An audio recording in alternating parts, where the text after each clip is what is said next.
As a Star Wars fan, it's always interested me to see locations of like film sets that I can visit in real life. So today I've put together a list of over 10 of those, and yeah, I hope you enjoy. Let's go.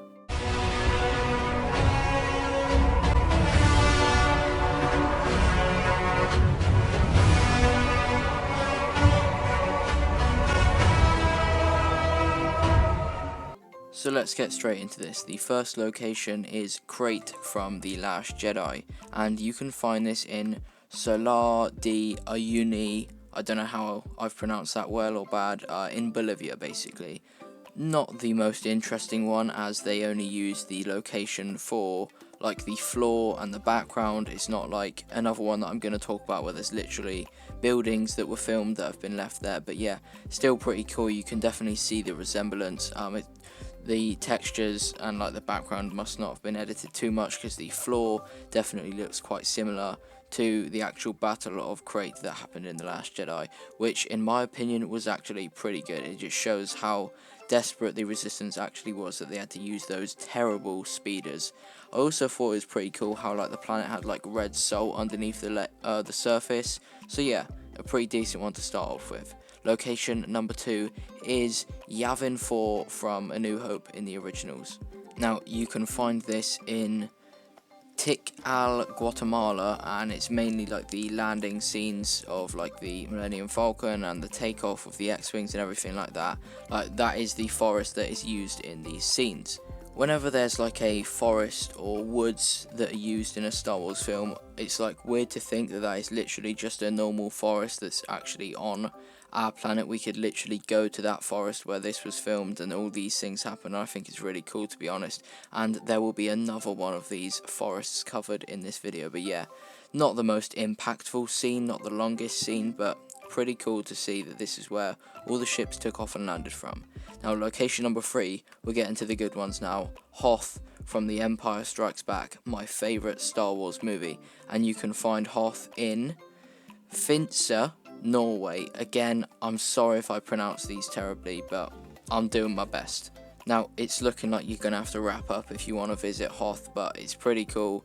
Again, it's like a natural location that is a planet in Star Wars. Like, they didn't really do too much. Obviously, they added like AT-ATs and ships and the rebel base, but like in terms of the landscape and like everything about Hoth, is literally just the snowy place that is in Norway. Now, if those didn't impress you, then here is number 4, Naboo from Attack of the Clones. This is definitely much better, as the literal structures and buildings are filmed in the movie.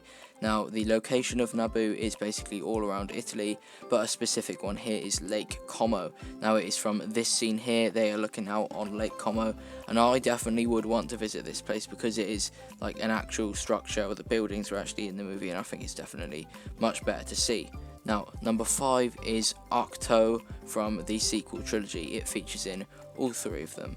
Another one that I would genuinely like to visit in real life. I probably won't be going to Crait or Hoth, but it is located in Skellig Michael, an island in Ireland, funnily enough. You can walk up the stairs that Rey walked up herself to meet Luke Skywalker, and this is definitely one of the better locations to actually visit, in my opinion, considering how small the island actually is in comparison to like the whole snowy area that's in Norway.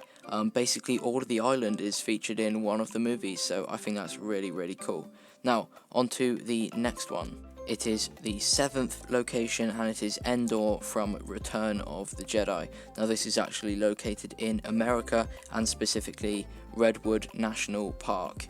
Now, this one is probably a bit more similar to Crait and Hoth rather than Naboo and Ahch-To, as it will probably be a little bit harder to recognise specific locations in the forest from Return of the Jedi itself, but definitely still pretty cool, as you can just imagine walking into an Ewok trap and getting trapped in a net with Chewbacca and Han and Luke and everyone. But yeah, next one, location number 7, is Scarif from Rogue One. Now, this is a new one to me. I didn't know about this one before, and it is located in the Maldives, specifically Lamu Atoll.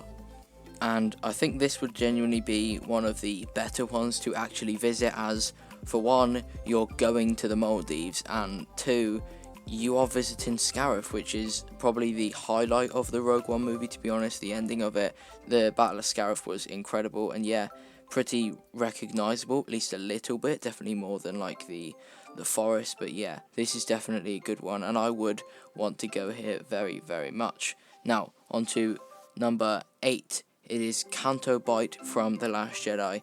In my opinion, one of the worst parts of The Last Jedi, which I do like The Last Jedi. But yeah, Canto is located in Dubrovnik in Croatia, and I didn't actually realise how nice Croatia actually looked, but this place looks really, really good, and I would want to go here. Obviously, it's very specific buildings that would be like recognisable from the movie, as it is a large place filled with a lot of buildings, as you can see, but it looks beautiful, to be honest. Like, I want to go here. Now, another one that actually looks really good is Kashyyk from Revenge of the Sith, and this is located in, again, mind my pronunciation, but Phang Nag Bay in Thailand. Another one that I didn't really know about, didn't really think about, to be honest, but yeah, this place looks really nice, and it's definitely recognisable. Like, when I show you a picture in a minute, you will, like, genuinely recognise this area from the movie Revenge of the Sith. Like, the beach that is in the movie, like, where the battle actually happens, that exists, so that would be very recognisable to see. So, if anyone wants to go to Thailand with me, comment below, because this place actually looks really, really nice, and Kashyyk is one of my favourite planets, and this scene is very, very good. We obviously see Kashyyk in like Jedi Fallen Order and stuff like that, but like, it's not really the same as when it's in the movie, like, because this was obviously actually filmed there. Now, lastly, the one that most people know about is Tatooine in The Phantom Menace, Attack of the Clones, The New Hope, Return of the Jedi, The Mandalorian, and The Rise of Skywalker was all filmed in Tunisia. There are certain parts that isn't in Tunisia, but most of Tatooine is filmed in different areas of Tunisia. This is probably the one I want to visit most, as there is the most recognisable locations, like the Lars homestead, Mos Eisley, Obi-Wan's home, Mos Espa, and all stuff like that. Like, they all genuinely exist. And like the moisture pumps, I don't know if that's what they're called, but like the big things that you can see in this picture here that are used for moisture farming, like, they're genuinely up as well. So I think this would be great to see in person, because Tatooine is probably one of the more or most iconic planets in Star Wars, and those locations are very iconic as well. So out of all the ones here that I said I genuinely would want to visit, Tatooine in Tunisia is probably first on the list. So yeah, let me know what your favourite is. Let me know if you're genuinely planning to go to any of these in your life. And yeah, whilst you're down there, feel free to subscribe. We've hit 3.9k. I'm going for 5k as soon as possible, but obviously 4k is on the way to that, so I would really want to get to 4k after this video. Also, leave a like if you enjoyed. Thank you for watching, and in a bit.